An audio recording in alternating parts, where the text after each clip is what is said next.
A tantalizing new batch of quests has appeared. Complete these to unlock more home space editing tools and win some prizes to decorate with.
It looks like Cuthbert is in a spot of bother. Connie needs our help to get across these platforms so she can rescue Cuthbert.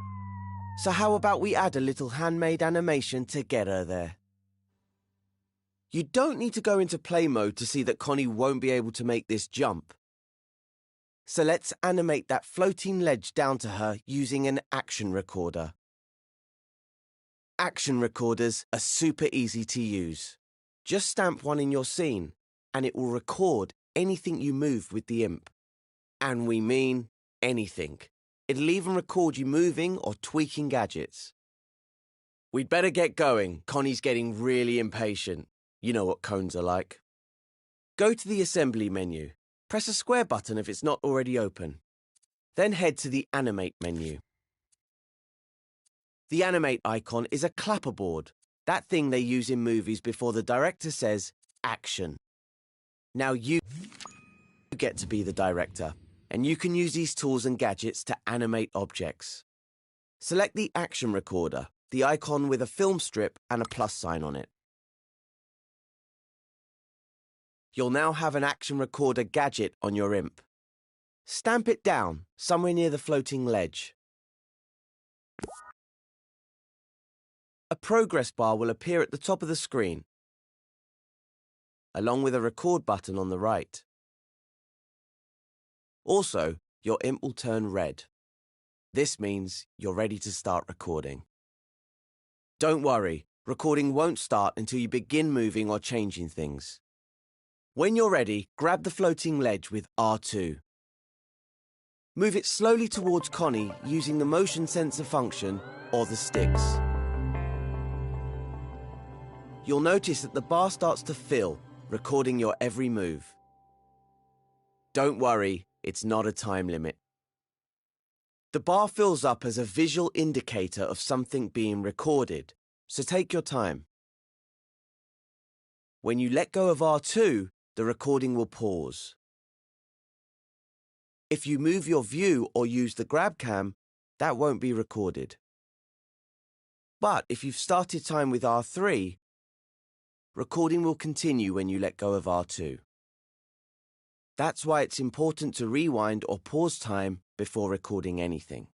That way, your action recorder only contains what you put into it. When you've finished recording, select the Stop Recording button in the context menu.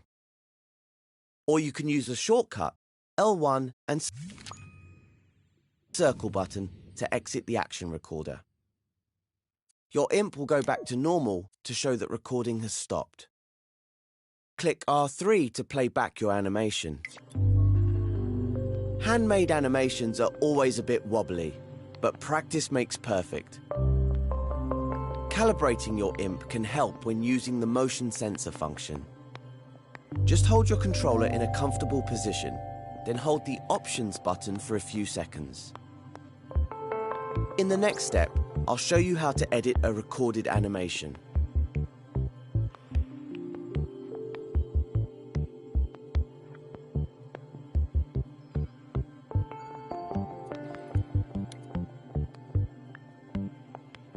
Anything you record is stored in the Action Recorder gadget. If you hover over the floating ledge, the Action Recorder will pulse. Select the Action Recorder with X, and dashed lines will appear on the objects animated with it. It'll also show the animation path. That's this dashed line. If you're not happy with your animation, redoing it is easy. First, rewind time with L3. Then hover over the Action Recorder gadget, hold L1 and press X. Now we can start recording again. Select the Retake button in the context menu to replace the old animation. Now you can record a new one. Move the platform so it stops in front of Connie. You can undo actions you perform using the left directional button, but it won't undo any time that has passed. So it's better to use the Retake button to undo animations. Move the floating ledge from the upper platform down to Connie. Don't worry if the animation's too slow or too fast. We can fix that later. Make sure you press the Stop Recording button when you're done. Spend a little time practicing with the Action Recorder. In the next step, I'll show you how to tweak your animation.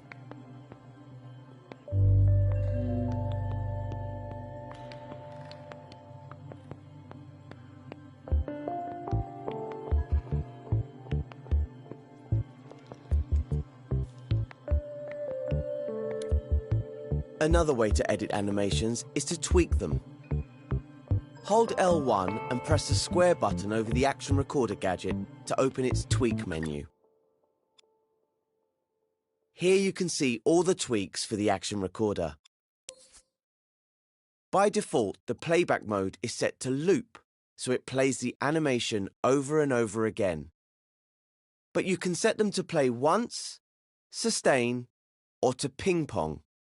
Once will play the whole animation just one time. Sustain will play the animation for as long as the Action Recorder has power. If it loses power, it will stop. Then it will continue from that point when it's powered again. Ping pong plays the animation forward once, and then plays it in reverse. Then forward, then backwards, and so on. That sounds like a good option for our floating ledge. Select ping pong with X. Click R3 to start time and play the animation. You can also change the animation speed to make it slower or faster. Grab the slider with X and use your imp to change the speed. If you want to explore more of the Action Recorder tweaks, you can. If you hover over any button for a few seconds, a more info tip will explain what that tweak does. To close the tweak menu, just hold L1 and press the circle button anywhere over it. And of course, you can undo any changes you make by pressing the left directional button. Switch to play mode to test your changes.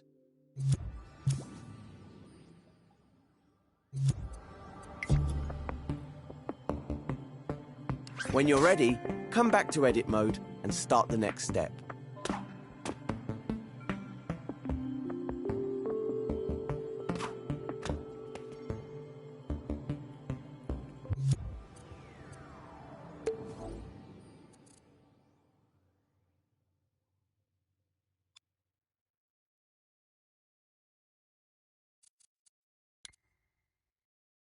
Now that Connie's made it up to the higher platform, how will she get back down to the next one? First, rewind time with L3. You probably already know about cloning objects, but do you know that you can clone their animations along with them? I'm sure you remember how to clone, but if not, just hold L1 and grab the ledge you animated with R2. Once you've made the clone, release L1, then move the ledge to the other side and release R2 to place it. Not only did you clone the ledge, but you also cloned its animation. Click R3 to start time.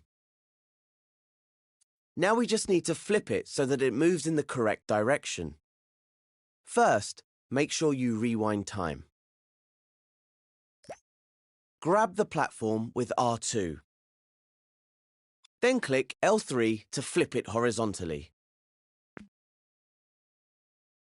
Depending on where you grabbed it, you might have to move it closer to the other platform after flipping. You may also need to realign it with triangle before releasing R2 to put it back down.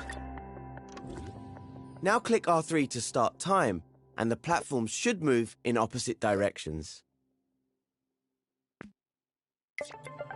Both animations are stored in the same action recorder.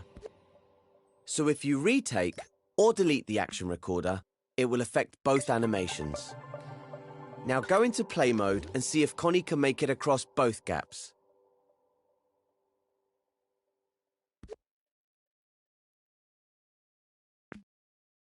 Switch back to edit mode when you're ready to move on.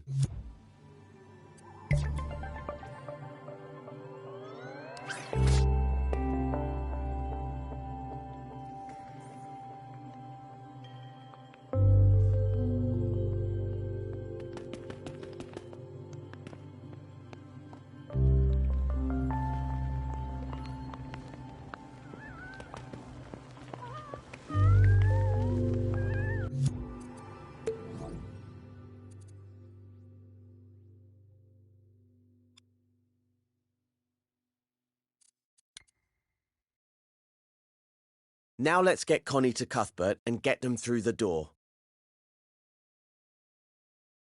I've placed a shiny helper cube. Let's call it Cuthbot. That holds up the next platform, but it's not very animated at the moment.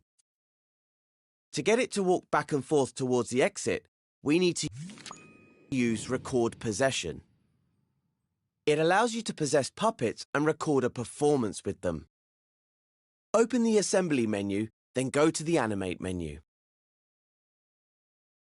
Select Record Possession. It's the button with the sock puppet icon. Your imp can now possess the puppets in the scene. In the Context menu, you'll see the Count-In button.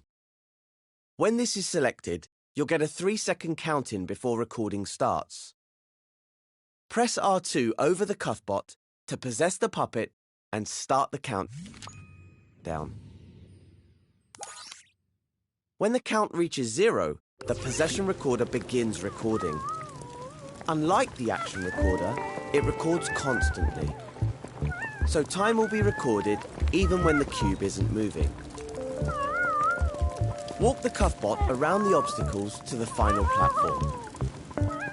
Pause for a moment, turn around, then walk back to where the Cuthbot started. Starting and ending at the same place will help to make the animation loop smoothly. Press the circle button to depossess.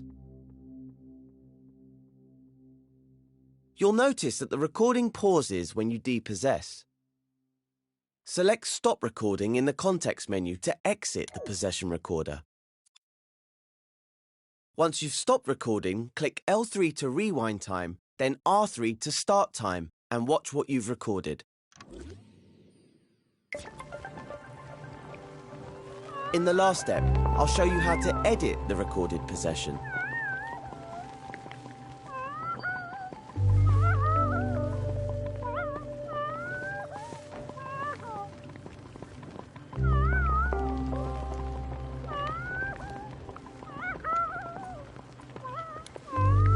You may have noticed a possession recorder gadget has appeared next to the Cuthbot.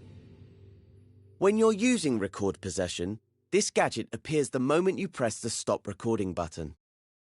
Select it with X to view the animation path. The Possession Recorder gadget also lets you edit and tweak the animation. Hold L1 and press X over the Possession Recorder to scope in and edit it. Just like the action recorder, you can choose to retake the animation by selecting the button in the context menu. To stop editing the possession recorder, select Stop Recording in the context menu. Or hold L1 and press the circle button to quickly scope out. You can also tweak the possession recorder with L1 and the square button. It has exactly the same options as the action recorder. Experiment with the recorder and the different tweak options.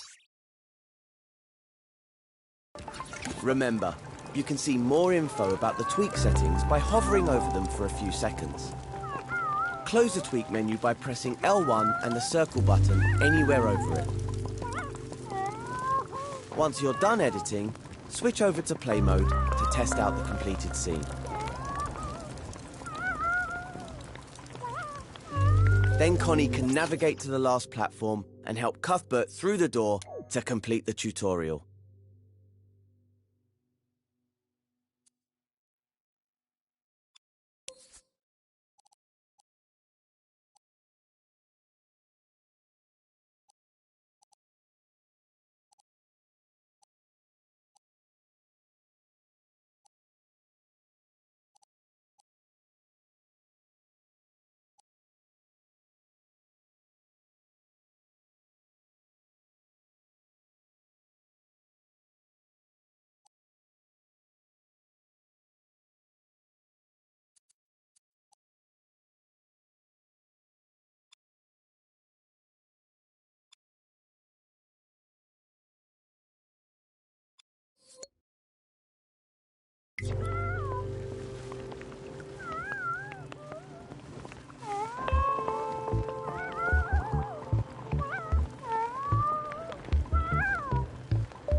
In this tutorial, you're going to learn all about the exciting world of logic.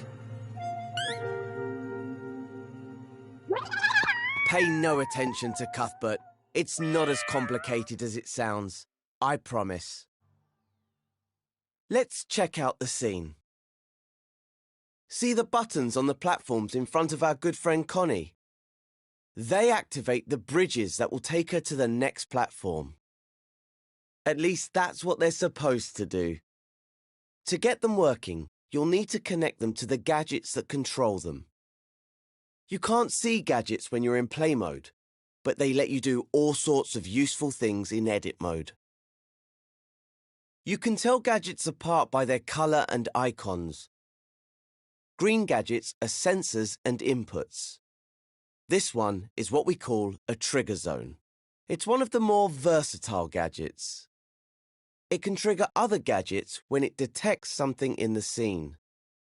Like in this case, Connie standing on the button. Hi, Connie. If you select the gadget with X, you'll be able to see its detection zone. That's it, right there above the button. Press the circle button to deselect the trigger zone, and let's look at the next gadget. Pink gadgets are movers and outputs, meaning they make things happen in the scene. This particular gadget is a rotator, and it's connected to the first bridge. Click R3 to start time, and let's see what it does. Well, not a lot right now by the looks of it. That's because the rotator is switched off. You can tell because the gadget is dim at the moment. But if we connect these two gadgets together, we can turn the rotator on using the trigger zone. In the next step, I'll show you how.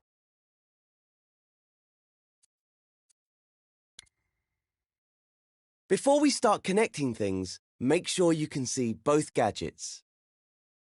You'll notice they have ports sticking out of their sides. Ports on the left are inputs, and the ones on the right are outputs. Hover over the output port on the trigger zone now. You'll see the word detected appear. That means that when the trigger zone detects something, this output will send a signal. Before it can send that signal to the rotator, though, we'll need to connect them with a wire. So hover over the detected output and press R2 or X. You'll notice your imp is now tethered to the port by a wire. Power ports have appeared on the gadgets too. It's these ports that switch gadgets on or off. OK, drag the wire over to the rotator gadget.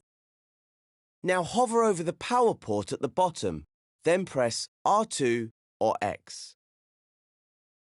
Once the gadgets are connected, the wire will disappear automatically. That way, your scene won't get cluttered. After all, you don't want wires all over the place. You can see the wire again by hovering over either gadget.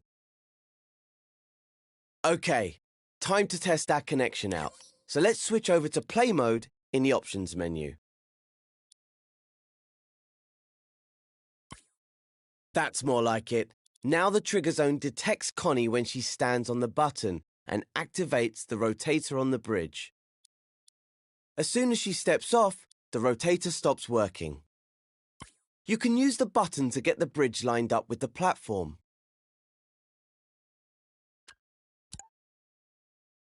Once Connie can make it to the second platform, you can head back to edit mode and move on to the next step.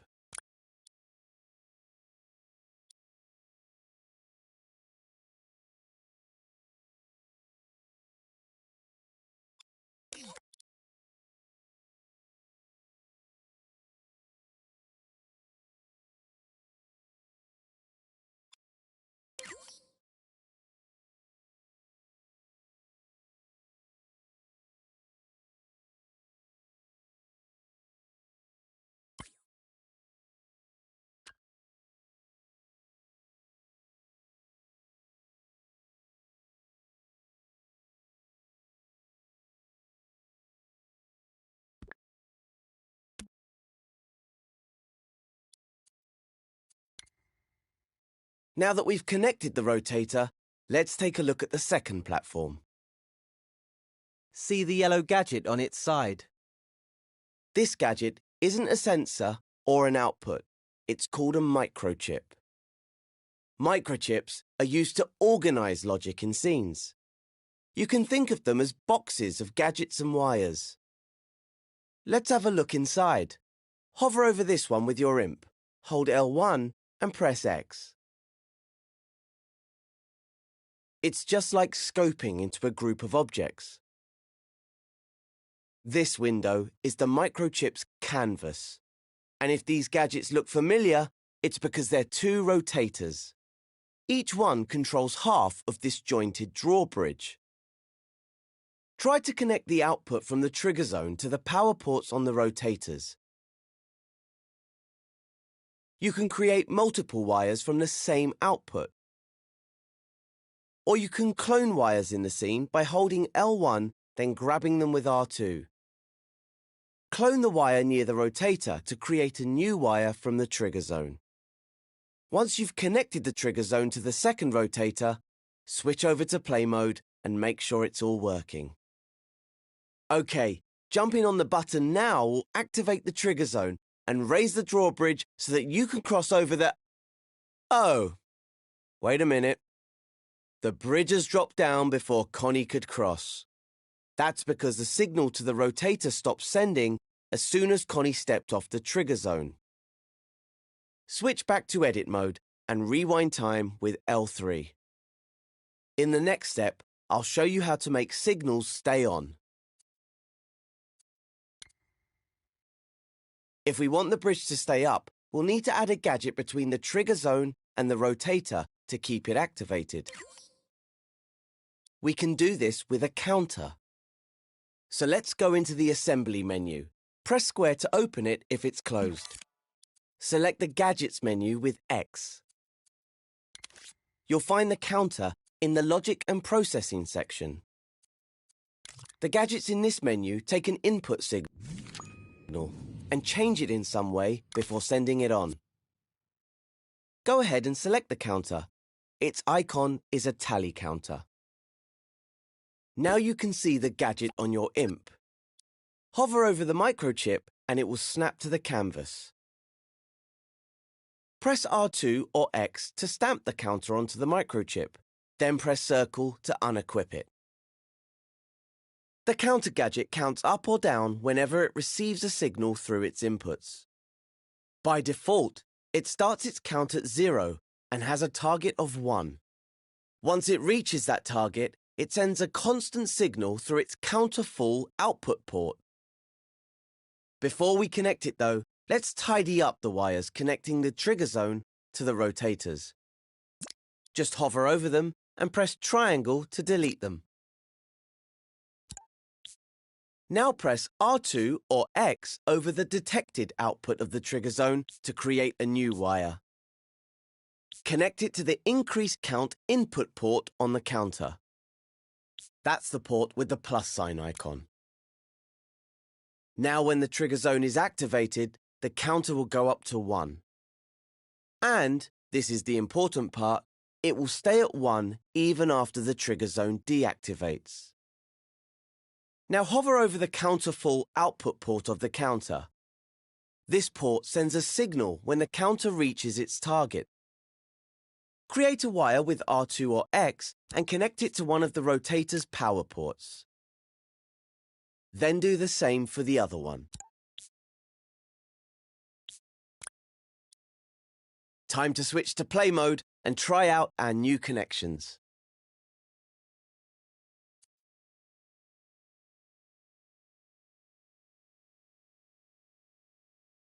When you're happy everything's working as it should, return to edit mode and move on to the next step.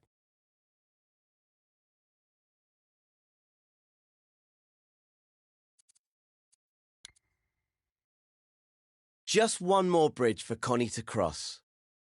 As you can see, we have another microchip on the platform, so let's open it up. Hover over it with your imp, hold L1 and press X. OK, looks like we have everything we need here. But Connie's an adventurer, so how about we make this last bridge more challenging? Adding a timer to the logic should get the adrenaline going. Once Connie activates the button, she'll only have a few seconds to cross before the bridge drops back down. Let's head back to the assembly menu. If it isn't already open, press square. Then go into the Gadgets section. You'll find the timer in the same place as the counter, the Logic and Processing section. Its button has a clock face on it.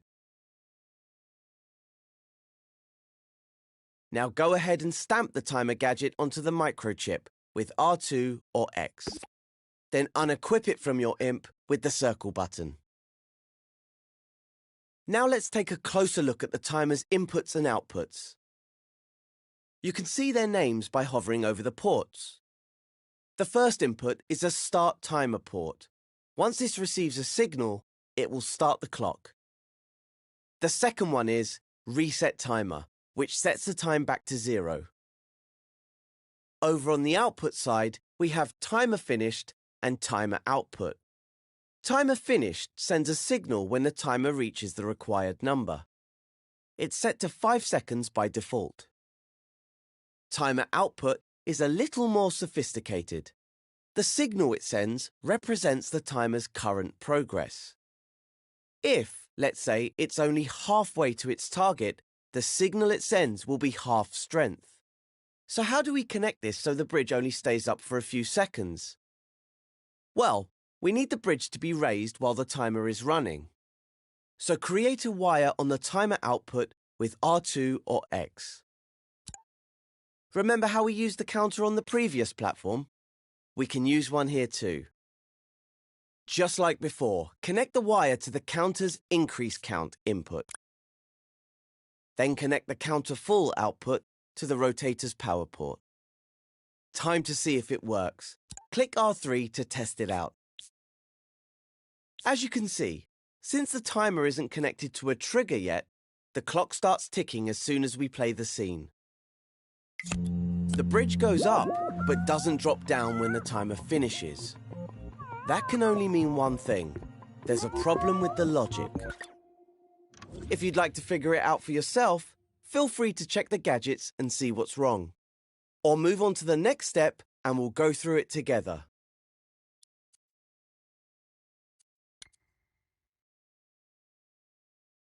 So let's take a look at why the bridge stayed up after the timer finished instead of going back down.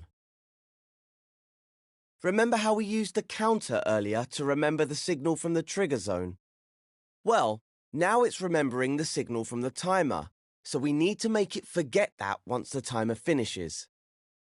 Let's go over to the counter gadget. Hover over the inputs to see their names. This one here is reset count. It'll put the counter back to 0, which will turn off the rotator. So all we need to do is connect it to the timer, but to which output? Aha! There we go. We can use the timer finished output. Hover over it and create a wire with R2 or X. Then stretch the wire over to the counter and connect it to the reset count input. But we also need to reset the timer, otherwise the logic will only work once. So let's get another wire from the timer finished output and connect this one to the reset timer input. You'll recognize it by the rewind symbol on it. All we have left to do is to connect the trigger zone to the start timer port so Connie can activate it. Okay, that was a lot of connections. So before we test it out, let's go over the logic we've made. First, Connie activates the trigger zone, which sends a signal to start the timer. Once the clock starts running, the timer output becomes active. This tells the counter to count up. That then turns on the rotator and raises the bridge. Now this is where the really clever stuff kicks in. After 5 seconds, the timer finishes its count, which activates the timer finished output. This in turn resets the counter to 0, cutting the signal to the rotators and lowering the bridge. And let's not forget, it also resets the timer, so the logic could be triggered again if Connie didn't cross the bridge the first time. Isn't logic exhilarating? Take your time digesting all that. Logic is easier to read if you route your wires neatly. Grab wires with X to change their paths.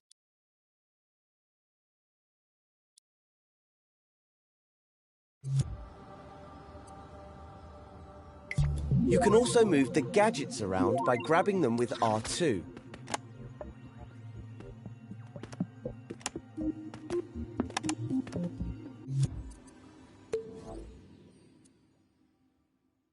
feel free to test it out in play mode, but don't leave the scene just yet. I have one more thing to show you.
So, on the third platform, we've set up a timer that makes the bridge drop after 5 seconds. But I think that might be too easy for a seasoned pro like Connie. Let's make it a little bit more challenging. First, if you're in play mode, switch back to edit mode and rewind time with L3. Let's move in closer to the microchip with the timer. You can use the grab cam, R1, to move your view. Now I'll show you how to tweak a gadget's settings. Hover over the timer gadget, hold L1 and press square. This tweak menu contains the settings for the timer. Hover over the sliders and buttons to see their names. The top slider sets the target time for the timer. If we lower this setting, the bridge will stay up for a shorter time. To adjust the value, hover your imp over the slider, then hold X. Use your imp to drag the slider left or right. Set it to around 3 seconds. It doesn't have to be exact. If you're a stickler for precision, you can adjust the slider incrementally using the up and down directional buttons. Just hover your imp over the slider and press up or down to tweak the value. In fact, why don't we make things really interesting for Connie? Let's set it to 2.5 seconds. You can close the tweak menu now by selecting the cross in the top corner with X. Or you could use a shortcut. Just hold L1, then press circle while hovering over the menu to close it quickly. The same shortcut works for closing microchips.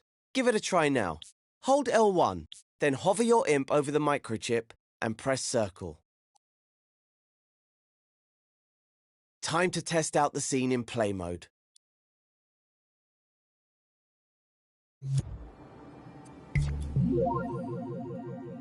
If you have any problems crossing that last bridge, you can always tweak the timer again in edit mode. Remember, you just hover over the gadget, hold L1 and press square to open its tweak menu. When you're all set, take Connie to the last platform and walk through the door to complete this tutorial.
When things don't sound the way they should, it can ruin the experience of playing. Don't worry, Cuthbert. The Dreamiverse contains heaps of ready-made sounds for us to use. First, let's switch over to play mode and see how it all sounds at the moment.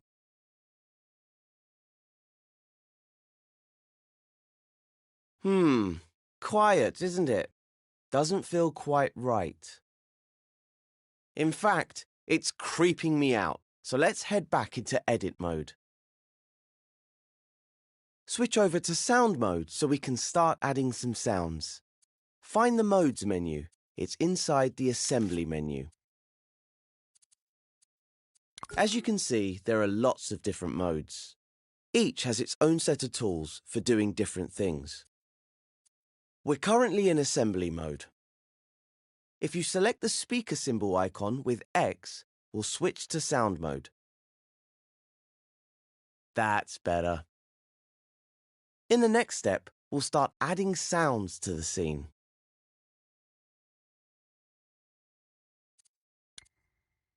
Okay, the first thing we need to do is to start adding some background sounds.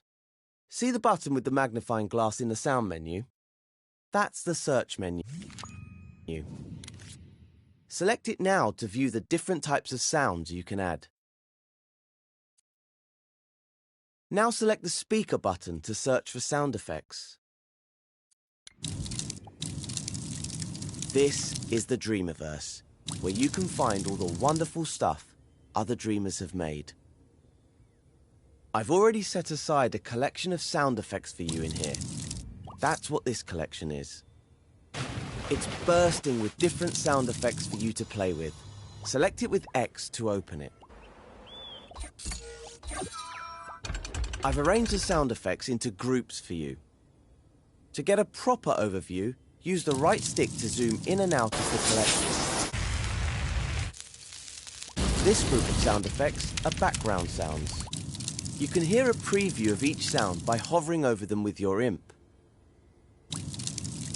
Find something that fits the dreamy atmosphere of the scene. I rather like dream space. When you've found the sound you like, select it with X. The sound you selected now appears as a gadget on your imp. You can stamp it into your scene with R2, any place you like.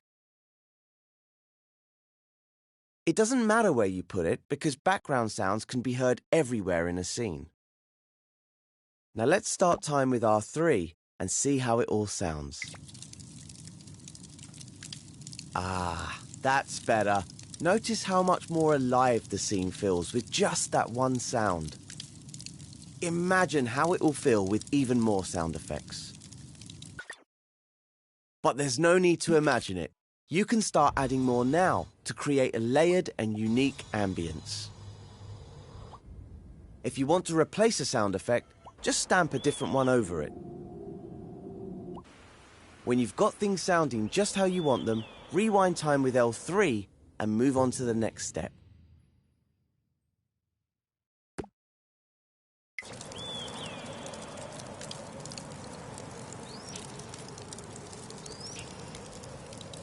Background sounds really help to create an immersive atmosphere. But to add sound to a specific object in the scene, you need to use what we call a spot sound. Let's try it out on the fire between the platforms. I'm sure we can find some fire sound effects in the collection. Let's take a look. Select Search Sound Effects from the Sound menu. As we open the tutorial collection in the last step, it's still open when we come back to the Dreamiverse. Isn't that handy? Ah, just what we need, some fire sound effects. Have a listen to some of the fire sounds and pick one you like. Once you've selected it, your imp will be equipped with a spot sound effect. See those rings coming off the gadget? That's the sound's fade zone. The rings show you how the sound fades away as you move further from the source. Let's stamp that sound between the first two platforms. Put it above the fire and see what that sounds like. If you want to see the sound's fade zone, select the gadget with X. Click R3 to listen to the sound effect. You'll notice the sound gets louder the closer you get to it. Aha! You can almost feel that fire. Toasty. As you move away, out of the fade zone, it gets quieter, until eventually you can't hear it at all. You can press the circle button now to deselect the sound effect. Then click L3 to rewind the scene. If you're happy with your spot sound, move on to the next step. Things haven't been that tricky for Connie so far, but the next gap looks a bit too big, even with her mighty jumping skills. Let's fly over to that floating platform using the left and right sticks and get a closer look at it. Looks like there's a trigger zone attached to it. Why don't we switch over to play mode and see what it does?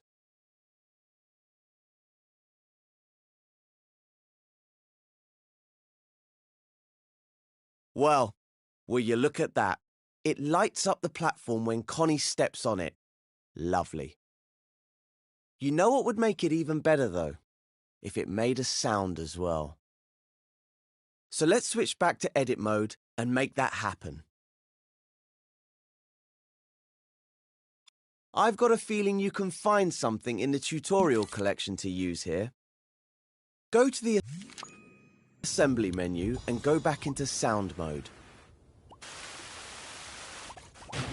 Now go to search and select search sound effects. Over here are some energy sound effects. Have a listen to a few.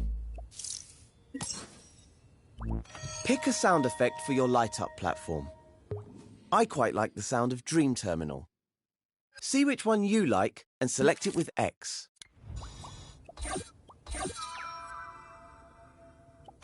Now it's time to stamp it in the scene somewhere near the platform.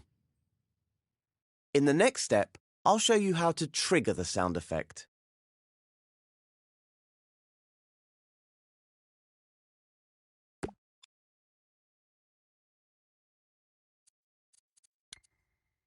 As we've already seen, background and spot sounds will play constantly when placed in the scene like this.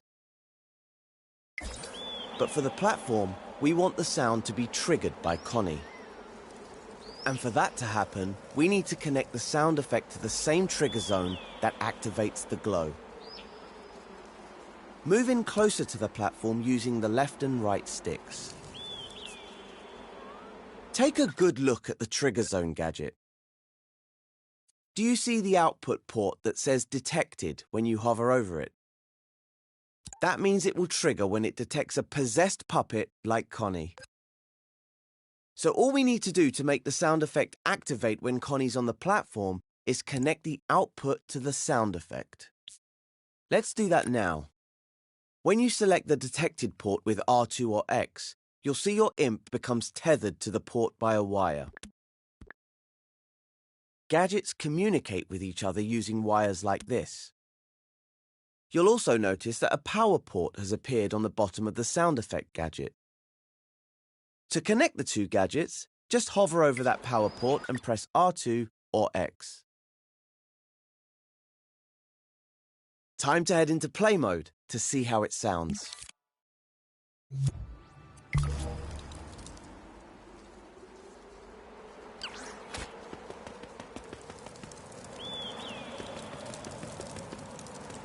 When you're ready, switch back to edit mode and start the next step.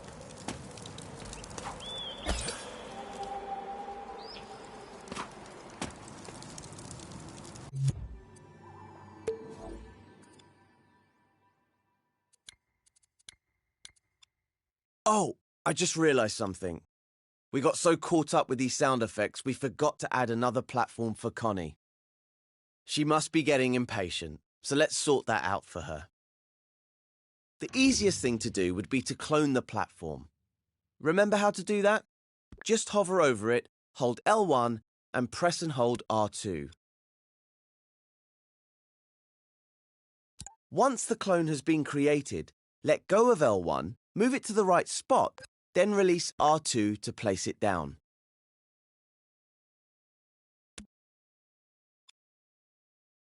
When you clone an object, any gadgets attached to it will come along for the ride.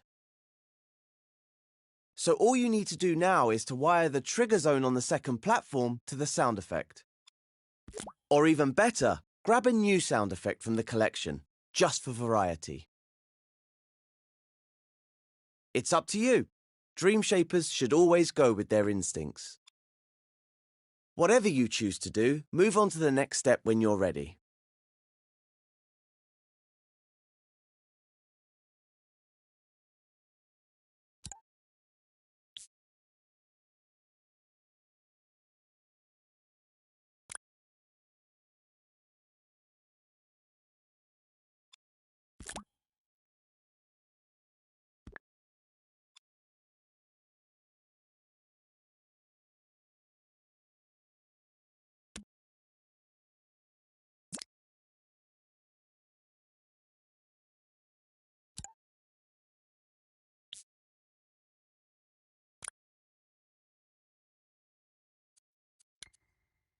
All right, there's just one more gap for Connie to cross before she reaches the door. That pink cylinder would make a great stepping stone for her, but it's all the way down in the water. If you take a closer look at it, you'll see there's a trigger zone and a movement sensor on it. They're not connected to anything right now. There's also a keyframe on the platform. I wonder what that does. Try selecting it with X to find out. Just as I thought, it raises the cylinder so Connie can use it to cross over. Press the circle button to deselect the keyframe. Looks like all we need to do is connect the cylinder's trigger zone to the keyframe so it moves up when she gets close. And while we're doing that, why not add a sound effect to it as well? Let's jump back into the sound effects collection and see if there's anything appropriate in there. Down here, we've got some mechanical sound effect loops. These are the perfect sound effects for any sort of machinery in a scene. We want something that would go well with a raising platform. I think I'll go for the heavy metal ratchet loop. That sounds good, right? Okay, now select the sound effect of your choice and stamp it near the pink cylinder with R2 or X.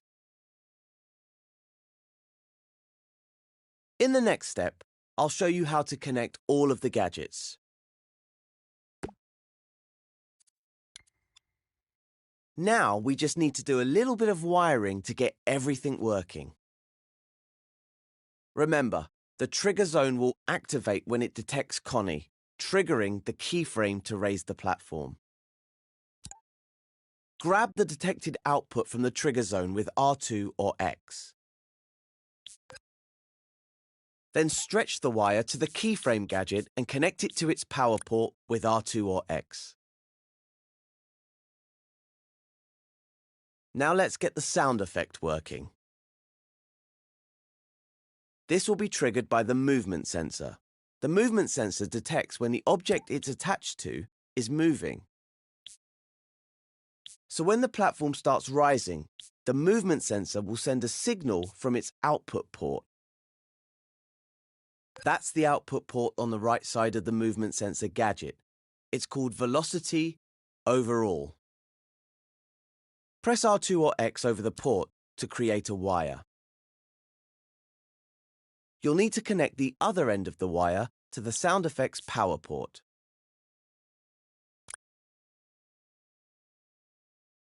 Once that's done, switch over to play mode to test everything out.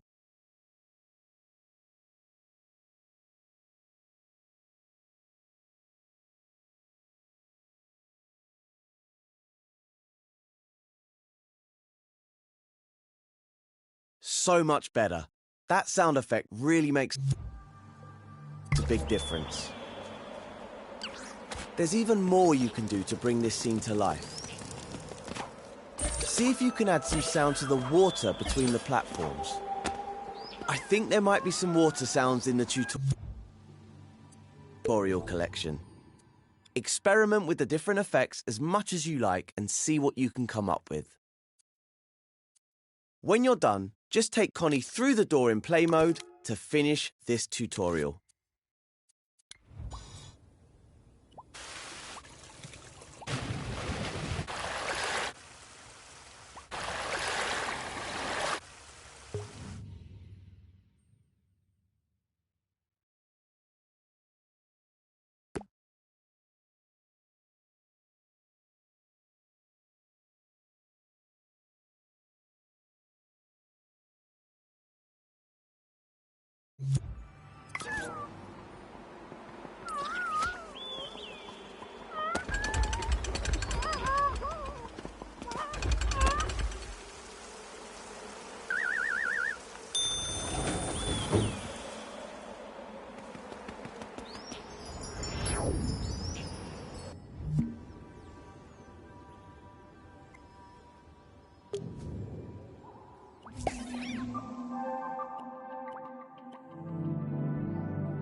There's nothing quite like sculpting something from scratch. But you'll need a good grasp of the tools to avoid coming unstuck. So let's get down to it. Maybe Cuthbert will learn something too. Go to the Assembly menu. Press the square button to open it if it's closed, and select the Modes menu with the X button. Select Sculpt Mode with X. Its icon has some 3D shapes on it. Every time you enter Sculpt Mode from the Modes menu, a new sculpture will be created.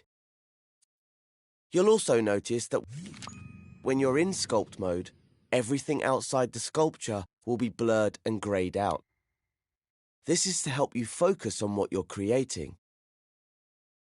You can adjust visual feedback in your preferences, which you can find in the Options menu.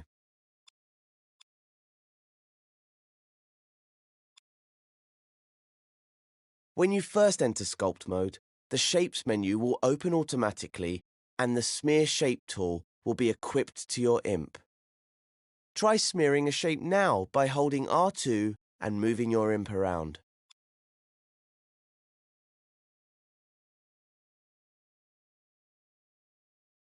Now that's out of your system, undo all of it by using the left directional button. By using this tool, we'll help Connie get across the first gap. Move your view a bit closer to the action, looking side on at the space between the platforms. Make sure you can see the platforms and that your imp can reach them. We want to build an organic structure for Connie to walk on, so let's pick an appropriate shape. Select one from the Shapes menu, and you'll see it on the end of your imp. Use the up and down directional buttons to scale it to an appropriate size. While you have a shape on your imp, you can use the grab cam to zoom in and out. Just hold R1 and use the left stick. Now position your imp next to the platform on one side of the gap. Then hold down R2 and use the motion sensor function or the left stick to smear your shape in the gap so that Connie can walk on it. If you want to have another go at it, just undo using the left directional button. Feel free to press and let go of R2 as many times as you want. Each press will create a new edit within your sculpture. Bear in mind that all the edits you make are part of a single sculpture, even if they aren't connected. This means that in assembly mode, they'll behave like a single object. Why not try out different shapes to see what works best? Try holding L2 as you sculpt and use the left and right sticks to rotate the shape.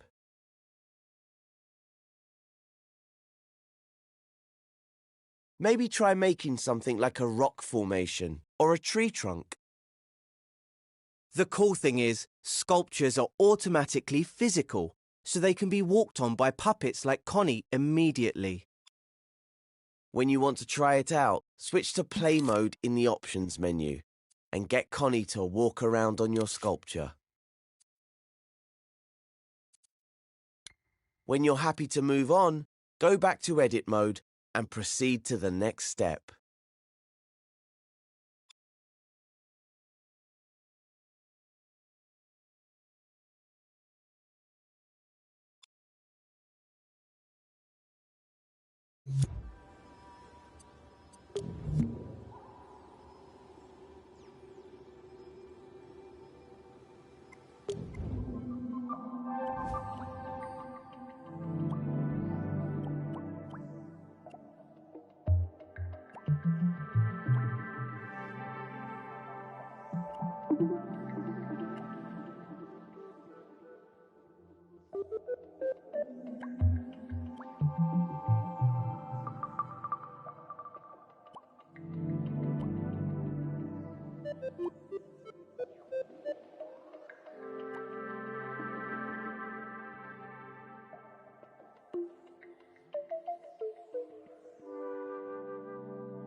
Welcome to Edit Mode. This is a fresh scene full of potential, where you can build anything you can imagine.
Dreamer, you've just made your very first creation.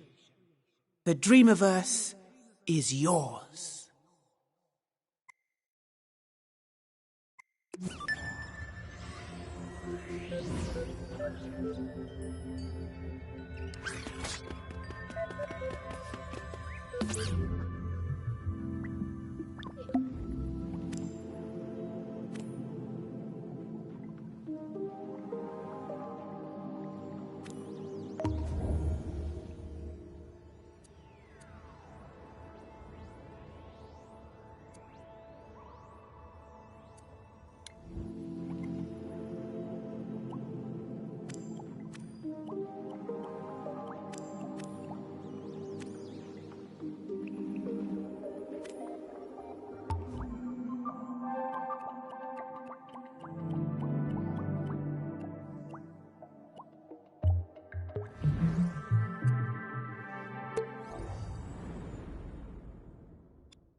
Howdy, partner. Cuthbert's always wanted to be a star, so I've cast him and Connie in a drama set in the wild west of the Dreamiverse. But this scene needs a director, and I thought you would be the perfect person for the job. We're gonna use cameras and text gadgets to tell the story of how Deputy Carney apprehended.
trunk of his car, retrieved the rifle, and shot his wife as she was cleaning up the kitchen after lunch. When his 10-year-old son came to investigate the commotion, the father shot him too. His 6-year-old daughter had the good sense to hide in the bathroom, but reports suggest he lured her out by telling her it was just a game. The girl was found shot once in the chest from point-blank range. The mother, who he shot in the stomach, was pregnant at the time. Police arriving on scene after neighbors called 911 found the father in his car, listening to the radio. Several days before the murders, neighbors say they heard the father repeating a sequence of numbers in a loud voice. They said it was like he was chanting some strange spell. There was another family shot to death in the same state last month, and in December last year, a man used a rifle and meat cleaver to murder his entire family. In each case, the perpetrators were fathers. State police say this string of domestic homicides appears unrelated, though it could be part of a larger trend such as employment, child care, and other social issues facing the average.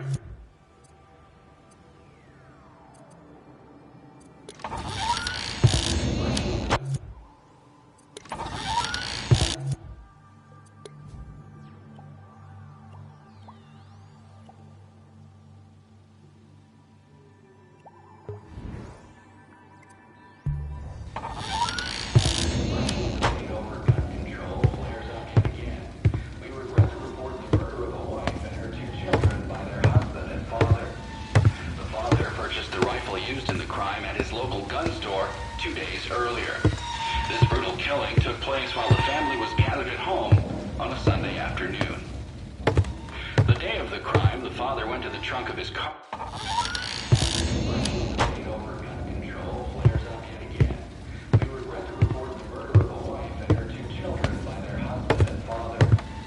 father purchased the rifle used in the crime at his local gun store 2 days earlier. This brutal killing took place while the family was gathered at home.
On a Sunday afternoon.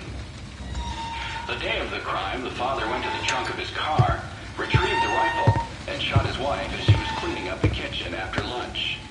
When his 10-year-old son came to investigate the commotion, the father shot him too. His 6-year-old daughter had the good sense to hide in the bathroom, but reports suggest he lured her out by telling her it was just a game. The girl was found shot once in the chest from point-blank range. The mother, who was shot in the stomach, was pregnant at the time. Police arriving on scene after neighbors called 911 found the father in his car, listening to the radio. Several days before the murders, neighbors say they heard the father repeating a sequence of numbers in a loud voice. They said it was like he was chanting some strange spell. There was another family shot to death in the same state last month, and in December last year, a man used a rifle and meat cleaver over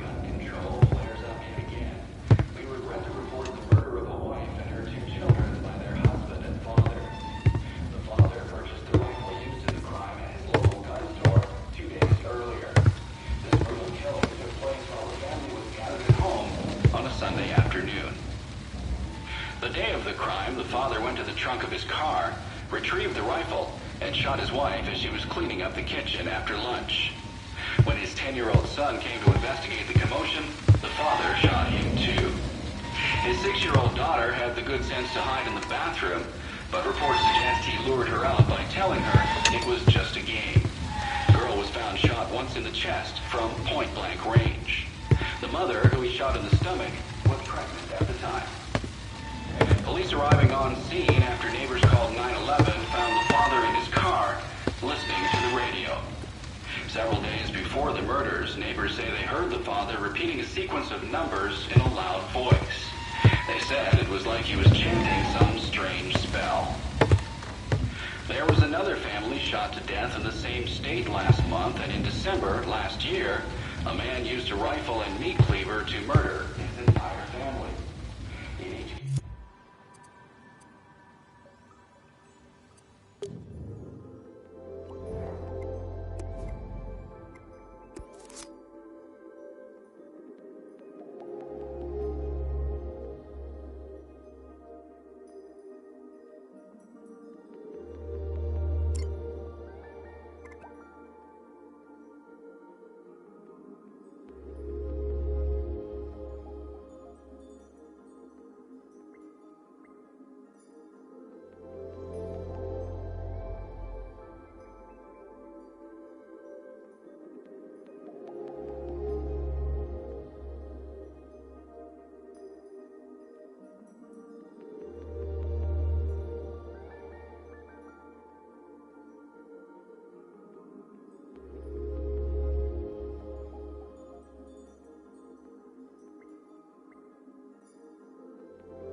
there you are.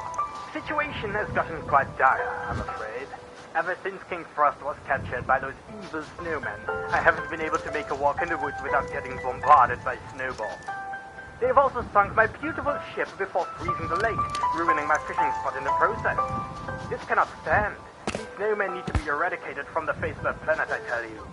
In my house, you'll find a gun. Take it and go teach those pesky snowmen a lesson. Now don't be alarmed, this gun just shoots salt. A painful nuisance to us, but something else altogether to snowmen. They'll melt like a cheap plastic toy in the fireplace. Oh, and you do know how to use a gun, right? If you want to practice, feel free to use the snowman outside. He's not one of the alive ones, I promise.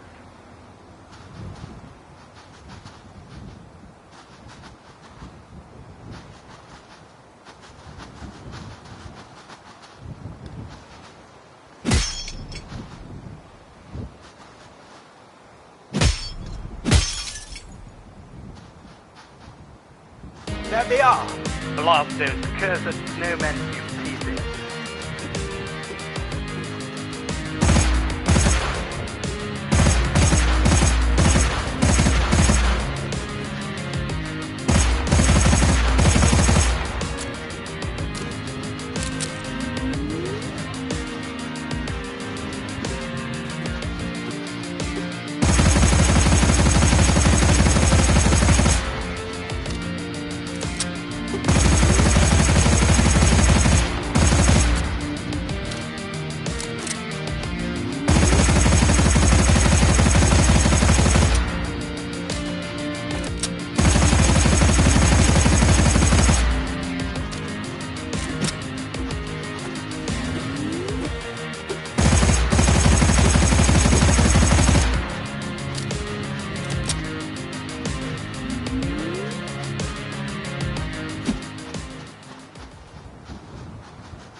My beautiful ship and my beautiful lake, all of it ruined because these delusional snowmen want to rule the world. None of them alive.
Oh, sorry, I wasn't paying attention there for a minute. Have you arrived at King Frost Palace yet? It doesn't look particularly great from the outside, but I promise it's much better inside. I bet the leader of those vile snowmen is in there, holding the king hostage. What? All that's left of him is a puddle of salt water? Well, that's anticlimactic. And what about King Frost? He's in there, isn't he? No? Well, before we start speculating, I must warn you.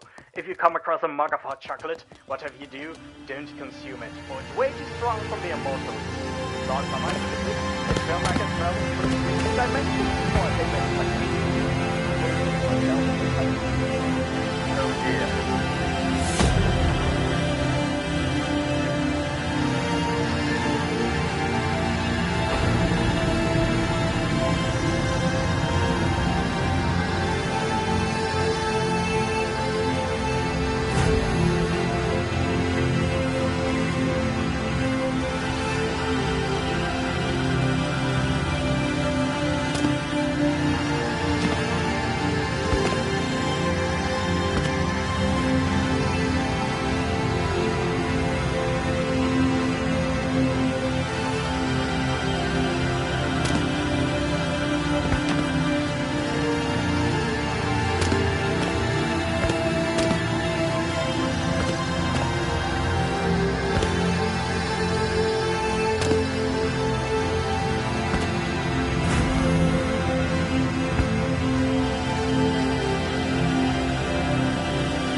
local gun store 2 days earlier.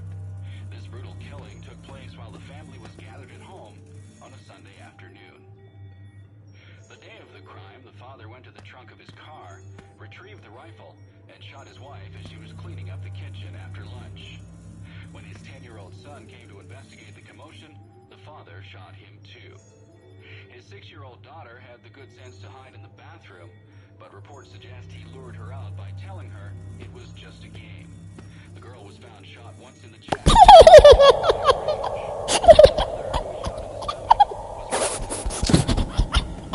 Police arriving on scene after neighbors called 911 found the father in his car listening to the radio. Several days before the murders, neighbors say they heard the father repeating a sequence of numbers in a loud voice. They said it was like he was chanting some strange spell. There was another family shot to death in the same state last month, and in December last year, a man used a rifle and meat cleaver to murder his entire family. In each case, the perpetrators were fathers. State police say this string of domestic homicides appears unrelated, though it could be part of a larger trend such as employment, child care, and other social issues facing the average family.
it was just a game.